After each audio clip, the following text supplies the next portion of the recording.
Урматтуу мусулман битон хадиси кудси Аллах Таала: "Я ибади, о бенделерим, инни харрамту зулма ала нафси, зулумду мен өзүмдүн нафсыма өзүм арам кылдым. Ва жаалтуху байнакум мухаррама фала тазаламу. Силердин араңарда да бири-бириңе зулум кылууну арам кылдым.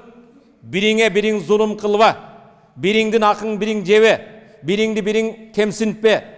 Бириңди бириң тепсебе." Урматтуу мусулман бир тууганым, арабтардын шайыры мындай дейт: "Ла тазлиманна иза ма кунта муктадира." Колуңнан келип турса да, байлыгың бар, бийлигиң бар, жан сакчыларың бар, колуңнан келип турган кезде да эч качан зулум кылбагын. Фаззулму мартауху юфди илан надам. Зулумдун арты өкүнүүгө алып барат. Танаму айнак. Сен бирөөгө зулум кылып, бирөөнүн укугун тепсеп, жыргап келип уктайсың. Вал мазлуму мунтабих. Укугу тепселген байкуш уктай албай чыгат. Ядуу алейка ва айнуллахи лам танам. Ал укугу тепселген сага каргыш кылат. Бирок каргышты кабыл алуучу Аллахтын көзү уктабайт.